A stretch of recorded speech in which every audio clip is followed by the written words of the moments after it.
Ah, those mountaintop experiences that we carry with us. Those memories of glimpses of the divine.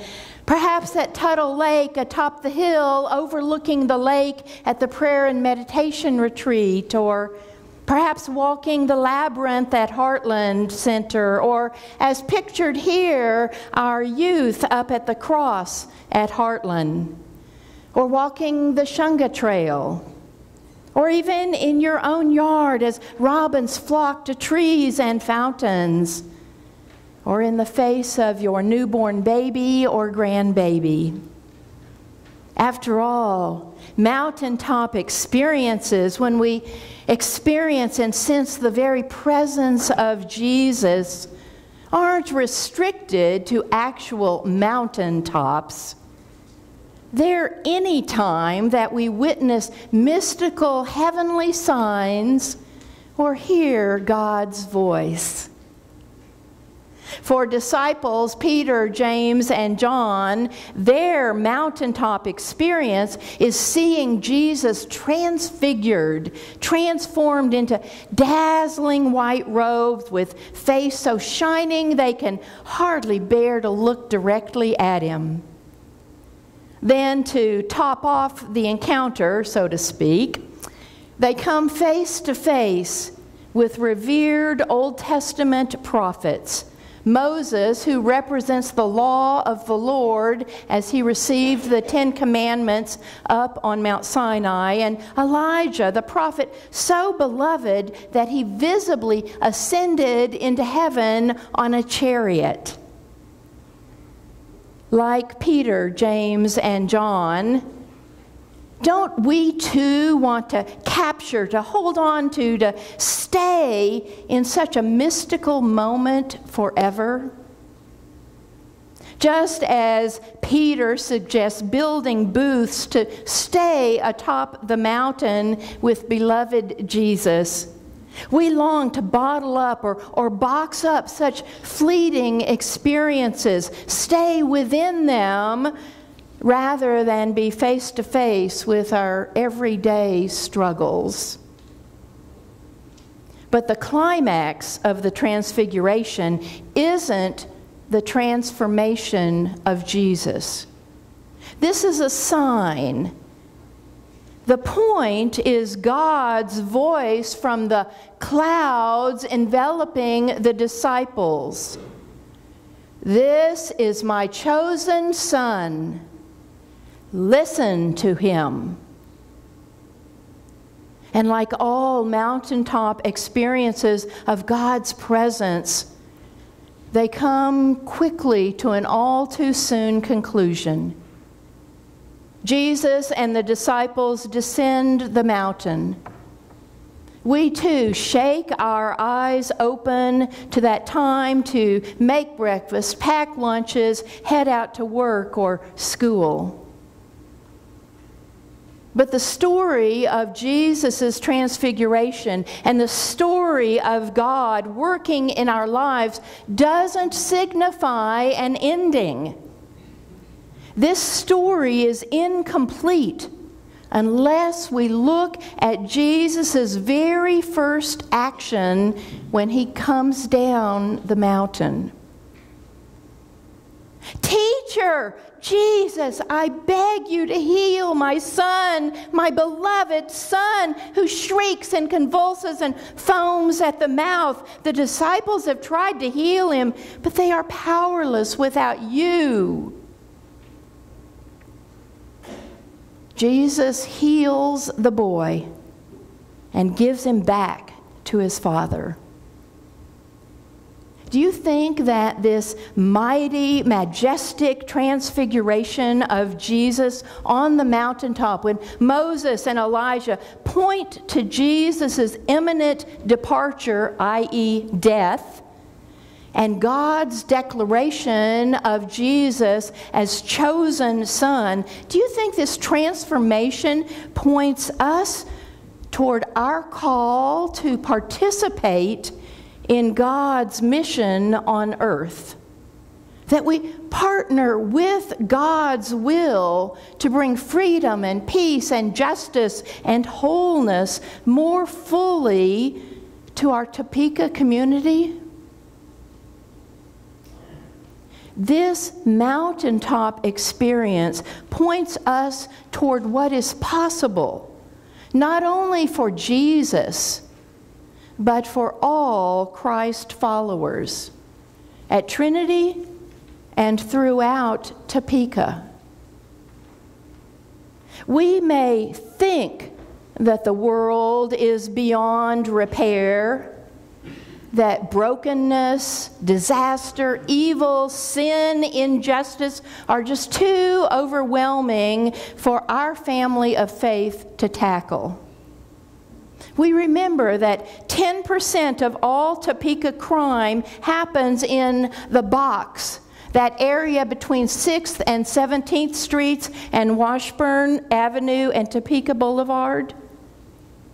Or we shake our heads at the headlines. 31% of third grade students in Topeka public schools are behind grade level reading. We despair that partisan politicking brings legislators to an impasse.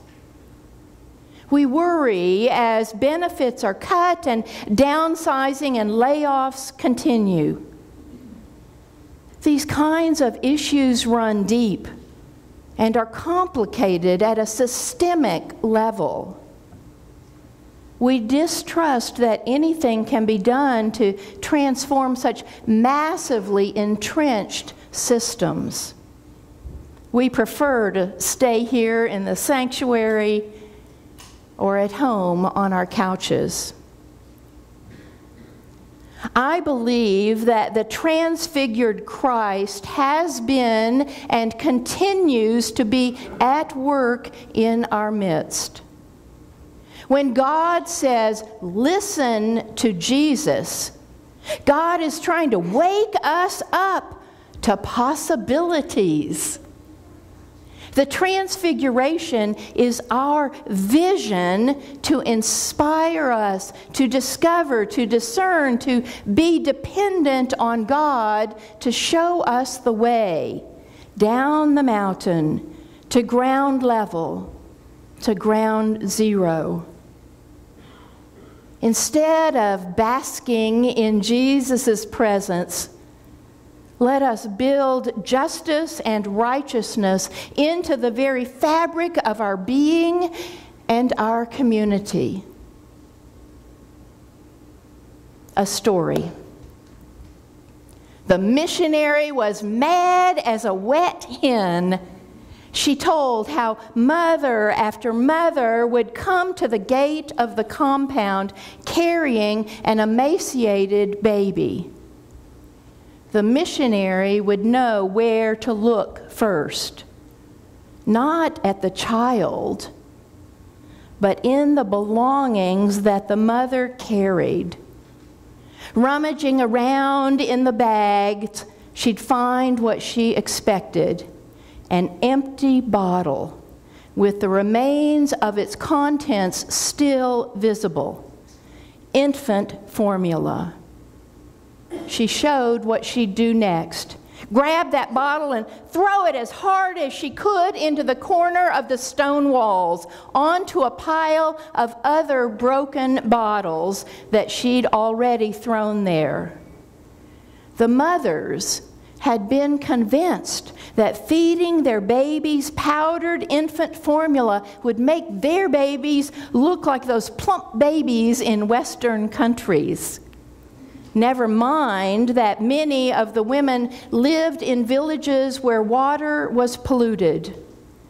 Never mind that they weren't taught how to sterilize the water. Never mind that there was no refrigeration to store formula already mixed up that the baby did not drink. Never mind that the powder was expensive.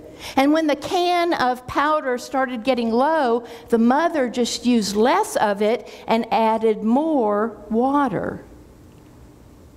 Some of you are nodding your heads in recognition of the Nestle boycott. 35 years ago, the first ever boycott in our denomination's history, a boycott that saved many infants, a boycott led by two people, David Duncan and William Smith. Another story about the New City Initiative in Portland, Oregon, which helps organize faith communities such as ours to support homeless individuals and families as they transition from the streets into permanent housing. These congregations build relationships with homeless people with a 6-month commitment of support.